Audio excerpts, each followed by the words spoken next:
And the speaker at that time was Floyd. What was his first name? Jim Floyd. Jim Floyd. And he was aged by this time. And his opening remarks were, "I'm so glad to be here today." As a matter of fact, at my age, I'm glad to be anywhere. That's how I feel today. The AVRO Arrow has become a cult. Everybody talks about the AVRO Arrow, and every year it becomes better performance, much smarter than the Americans, all sorts of exaggerations. What was the Arrow?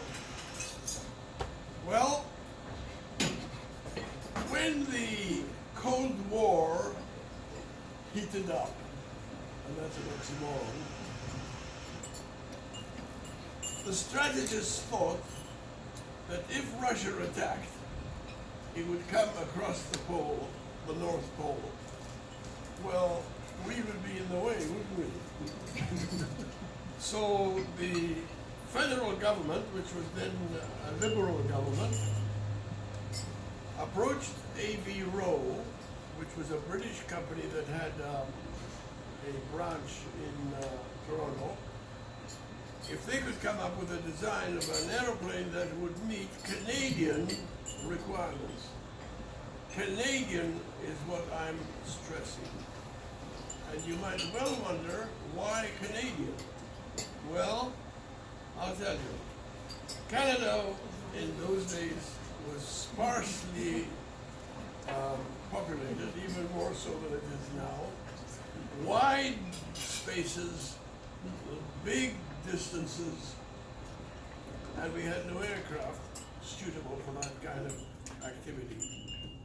So the Arrow was designed basically to remain aloft for prolonged periods of time at subsonic speeds with the capability of doing Mach 2 or twice the speed of sound if required. And that was the design. It was also decided that the contract would be one of cost plus. Well, exactly. And the other thing was that I've lost my train of thought. Go back to cost plus. Yeah, the cost plus. Oh yes, the decision was made that they will go to production straight from drawings. And that was an unusual thing in those days. There was a lot of paperwork usually done long before an aircraft went into production. But that was the decision as far as the Arrow was concerned. So as a result, over the years, 5 aeroplanes were completed, of which 4 flew. Did the 5th fly? I don't think the 5th fly. What? No, I don't think the 5th one fly. I was supposed to be in charge of the flight test program of the 5th aeroplane. I spent that morning, the 19th of February, 1959, Friday, calibrating the instrumentation prior to its first flight. And this, I started early in the morning. Around about 11 o'clock, I made my way back to my desk at the flight test office. And the public address system was saying, pack up your things and go home. Believe it or believe it not, I literally picked up pencils and paper and whatever, slide rule, and went home. People said to me, oh, I know what happened with the Arrow. We were so far ahead of the Americans that the Americans didn't want us to compete with them. Well, there's a double word that applies here, which I'm not going to use, because that isn't exactly what happened. After all, the Arrow, or the first five anyway, were flying with American engines and American instrumentation. So Americans had plenty of interest as far as the aircraft itself is concerned. Was the aircraft any good? Well, considering that it did not have its designed engines, which were substantially less powerful than the design, its performance was surprisingly good. It certainly went twice the speed of sound for a period of time. Who flew it? Well, there was a test pilot in England, a Pole by the name of Janis Zurikowski, and he became a legend in the skies. He fought in the Battle of Britain and eventually was persuaded to come to Canada, and he was a chief test pilot. Well, he wasn't a chief test pilot. Don Rogers was officially chief test pilot, but in effect, the chief test pilot was Janis Zurikowski. Prior to the Arrow, and at the end of World War II, Canada did not have an aircraft, a modern aircraft, for its Air Force. I'm not sure if it's true or not, but I heard that the Canadians came in touch with drawings and calculations for an initial twin-engine fighter from the Germans at the end of the war. They took that and as the basis for an aircraft to be used here in Canada. Lots of modifications, and you ended up with a twin-engine jet fighter, pilot and observer, and it was a CF-100. There's a picture of the CF-100 right here. And it served Canada very well for quite a long time. They built around 700, I believe. And Bob and I did a lot of flying in the back seat of the CF-100. The real problem about talking about the Arrow is that the temptation is to wax eloquent to people who are not interested in what you have to say. So what I was going to say is, I would much rather deal with any questions you may have. I may not know the answer, but if I do, I'll tell you. Are there any questions? Why was it canceled? Pardon? What is your explanation of why it was canceled? Why was it canceled? There are different opinions. Number one, which is probably the most serious one, is that it became far, far, far too expensive. On a cost-plus contract, there's only one way the costs are going. They never go down. So we got to the stage where the Arrow was absorbing so much of the defense budget that there would be little or no money for Navy or Army. That's one opinion. Another opinion was that the Americans got frightened that we were so far ahead of them technically that they didn't like it. I discount that as just fairy talk. The most probable reason is by this time, by 1959, Diefenbaker had had a landslide election where he had a very strong majority in Parliament. And Diefenbaker was a teetotaler. The chairman of AVRO, Crawford Gordon, was a drunk, literally. He died as a drunkard in the States somewhere. And rumor has it that on one occasion, the two of them were talking in Ottawa, and Diefenbaker was not very happy with the project that the Liberals had opened up. And Crawford Gordon took the haughty attitude, well, there's nothing you can do about it, you know, there's 18,000 people working at Molten, and whether you like it or not, that's what we're gonna do. To which rumor has it that Diefenbaker said, really? Well, watch me. As of now, we'll cancel it. That's how it happened, that I should walk from the apron to my desk that Friday morning and find out that I was out of a job. That's one question. You may agree or disagree, that's fine by me. Yes? What was your training? Pardon? What was your training My training? to get into the AVRO program? Oh, well, I went to university in England, and I studied aero engineering, and I came to Canada as an aeronautical engineer in 1954.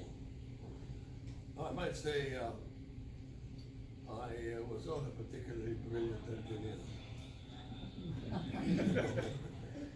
But you had fun. Oh, I did. We did a lot of flying, and especially on a Sunday. Wow! If you could sit on the back seat of a CF-100 on a Sunday, you got double time for being there and flying. This contract for cost plus didn't affect me negatively at all. Was the CF-100 a British design? No. Basically, rumor has it that it was a German design. It wasn't. It was an initial design,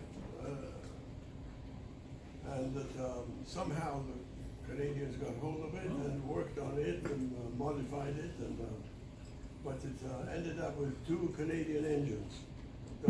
Two engines. What engines were they? Pardon? What engines did the CF-100 have? I'm sorry, you know. What engines did they have in the CF-100? Horrendous engines. Horrendous. Yes. Brad, what do you prefer? Flying or sailboat racing?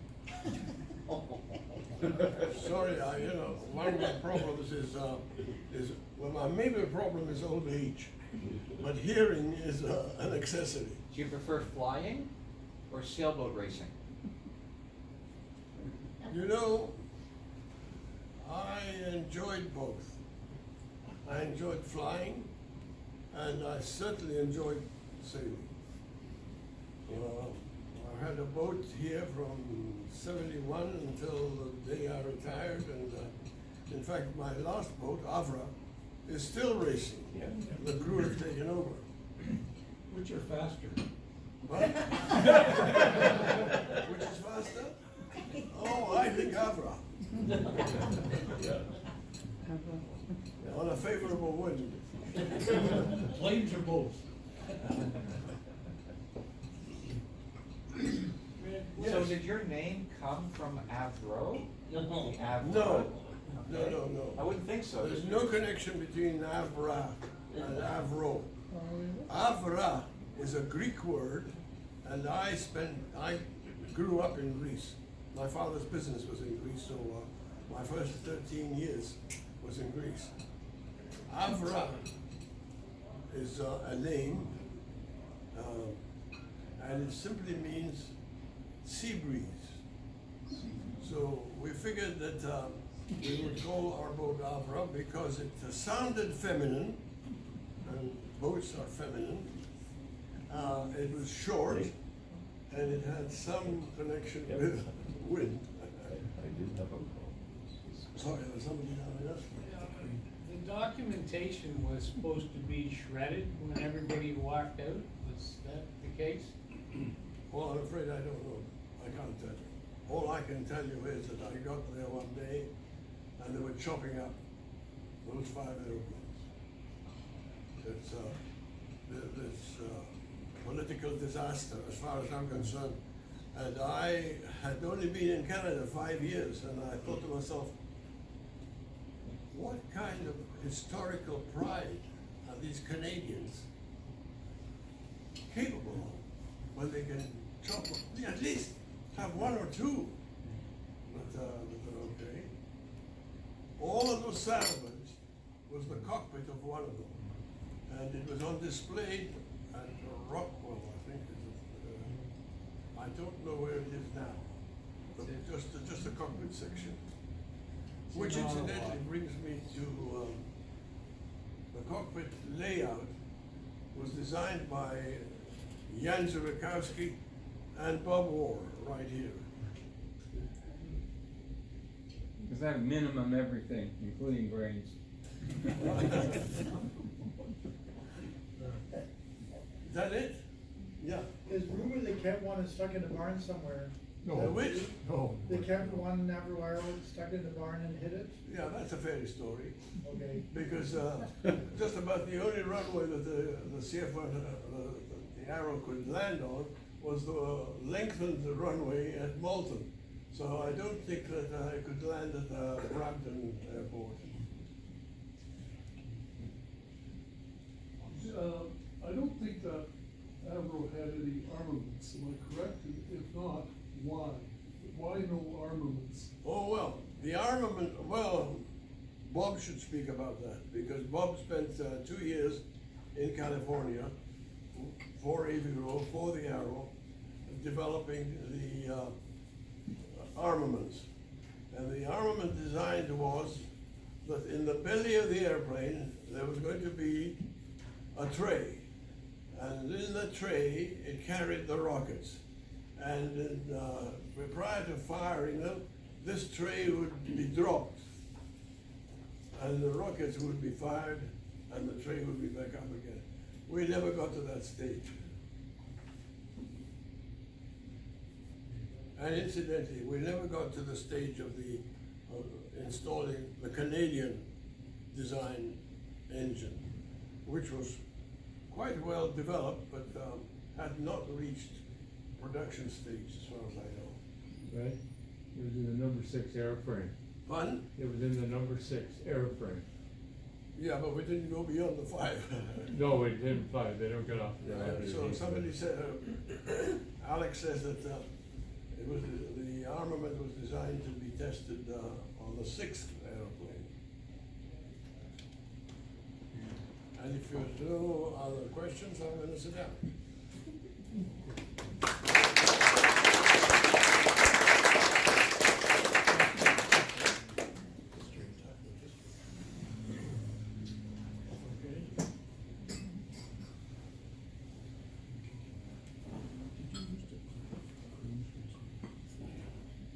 Thank you, Red. Next one, hear from Alex.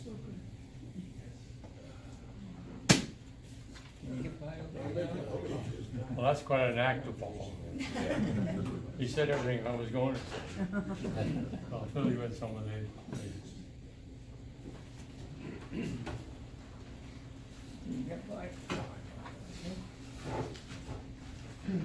Well, my experience at Arrow was, I was more in the testing facility.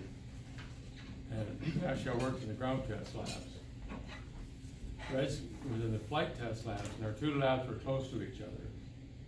And one day I got interested in sailing and got talked into joining the National Yacht Club.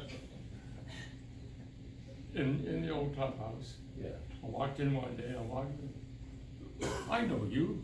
He said, yeah, I know you too. Oh, yeah. So that's how we became acquainted. In our job, and what I was trying to talk about, try to talk about some of the development work was done and how we got to the point where we had flying aircraft. My first job at the Arrow was testing the fuel system. It's called the fuel building.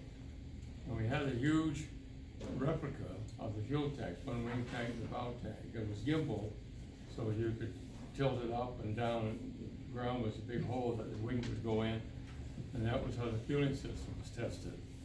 And then in our lab, we had a replica of actually almost half of the whole aircraft, which was covered in thousands of strain gauges, and all the data was collected when we could twist the aircraft and do other things to it. My job was to collect this data to send it up to engineering. And finally, the first aircraft, the 201, and it went into our hangar, which was adjacent to our lab, and there we did the pre-flight testing. One day, actually it was in the evening, we were doing some flight testing of the controls. I had my instrumentation, I had earphones on, and we had a computer in the other room. Actually, just cross driving in another building. And that computer probably had as much computation power as now your cell phone does, but that was 60 years ago. Nowhere near that. And I say, I flew the aircraft before Zerokowski did. I see some people going, what? Let me explain. Standing there, and I heard the voices coming over. He said, we need someone to fly the airplane. Well, I would do it. My stuff was running automatically. And about a microsecond, I said, I'll be in there. I jumped in, I sat down, and I hear over the headset, give us 5 degrees nose down. No, sorry, back up. 5 degrees left bank. I just gave you the punchline. 5 degrees left bank. 5 degrees red. 5 degrees nose down. I'm sitting there waiting, I hear all the talk in the airplane. All of a sudden, there's a big commotion. Guy comes back and he says, are you still 5 degrees nose down? Yeah, waiting for the next instruction. He just crashed the airplane. Next voice was, you can leave now. There were actually 4 near disasters with the aircraft. First one was called an accelerometer. A Delta Wing aircraft was not stable, and you have to constantly correct it for yaw, which means slipping sideways. The aircraft took off, and I was there actually watching it go. The aircraft went up and it's immediately banked over like this. Zerokowski's fighting it. And he managed to get enough altitude before he released it, figured out what it was. The aircraft moved back and came down again, but he waited to get enough altitude in order to recover. And what happened? Somebody had wired his accelerometer backwards. Oh, God. So instead of correcting the fault, it added to the fault. And so it finally, of course, it came back. The next thing that would happen was, another flight later, there was a thing called the utility hydraulics. It was the flying hydraulics which control the airplane. And the utility hydraulics runs the landing gear and all that sort of thing. And suddenly, Zerokowski lost pressure. There was no utility hydraulic. It means the landing gear was not going to come down. And there was a backup system of compressed air being shot into the landing gear, but it never been tested. So one shot, that's all you got. Again, it worked, obviously. It came down all right. The next problem we had, as I mentioned, the landing gear, when it comes out, it folds up like this into the wings. You've probably seen pictures of it. And then it comes down and straightens itself out, so it tracks. The starboard one came down and didn't turn out. So one wheel's running this way and this one's trying to go that way. And he held on to it. I saw the wheel after it. I'm like, you know the size of those wheels. It looked like someone taking a hacksaw and sawed off the back quarter of it. It just right on, nice and flat. Tire, and the rim was just cut off nice and even. One of the last ones was, you think all these aeronautical engineers would figure this one out. Behind the tail, there was the gates flew like this, and a parachute came out for a parachute break. And the parachute was spent, that helped stop the aircraft. On the first test, it didn't come out, zero cost, we burned rubber all the way down the runway. Now, any of you, now they couldn't figure out what was going on, they tested the airplane, and someone got the right idea when the inspector inspected the parachute, told us that he put his little red seal over the gap. Now, if you take paper and pull it that way, you can't tear it, but if you do that, that almost lost, that little red sticker this side, almost lost the airplane. Another amusing thing, we had a thing called the fuel air valve. When the airplane tilts, if the inlet comes up in the air, it has to close. They weren't functioning well. And typically, it was February, actually, and this thing was built in California. And that morning, it was like 25 below, and 30-knot winds blowing across the tarmac. These three guys, engineers from California, showed up in raincoats.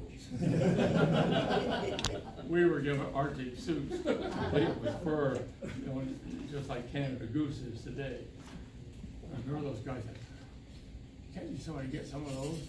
You know, we're gonna break for coffee. We never saw them again. Go back to California. As we mentioned, the number 6 airplane had the Iroquois engines in it.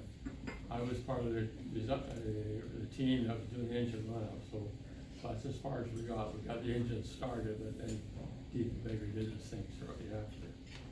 And in my case, you were in your office. I was out behind the Orenda plant, exploding sticks of dynamite. The tail cones on the back of the aircraft are made of titanium. Try not to get too technical with this. But titanium, if you fold it, it straightens itself out. There's a theory that if you shocked it in place, you could make that tail cone in one piece instead of a piece of round. And so we had this mold that we had to do this again in February. And we had dug a hole, put water in, because this thing exploded. We wanted to contain the fragments. And I can remember standing there, and my scope and so on, counting up, countdown, 5, 3, 2, 1, fire, boom. And trace my scope went off the screen and never came back again. We pulled it out, we've blown all the gauges off there. Oh my God, what are we gonna do now?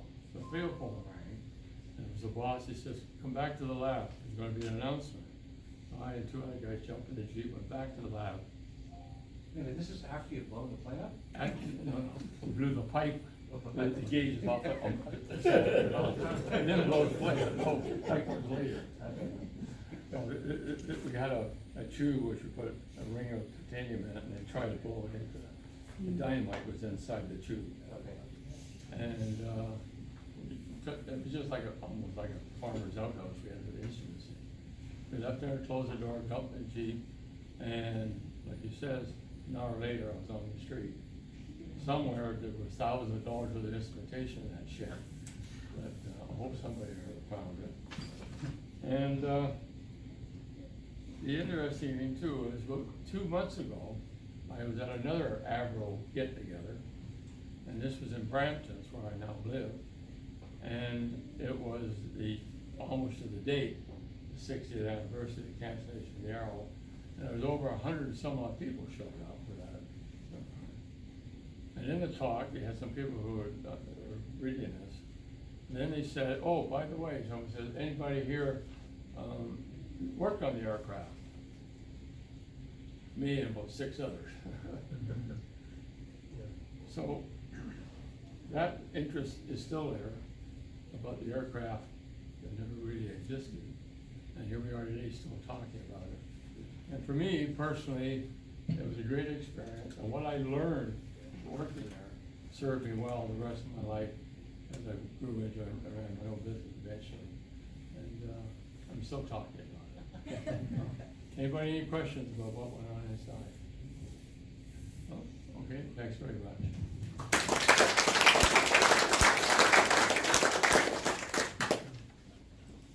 Well, thank you to Alex and to Red for their comments on the project.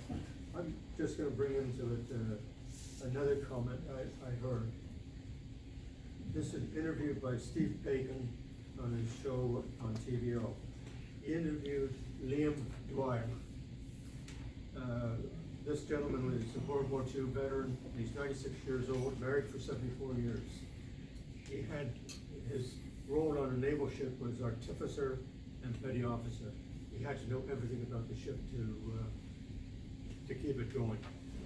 But he was involved in the development of the Iroquois engine, and he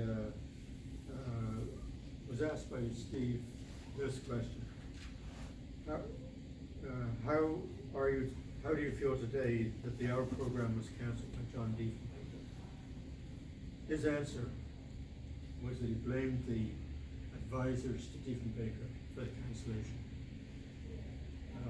That Diefenbaker was not was a lawyer, didn't have the technical knowledge about aircraft. He blamed the advisors that gave him the advice to cancel the aircraft. Very interesting interview on that show. But in closing, if anybody's got comments on it, fine. I think it's a great, not a great show, but a great presentation by both of you today. Thank you for coming and doing it, and thank you for your history. And Red, thanks for looking after my mouth. Anyway, we're gonna go on now. Any other questions for Red or Alex?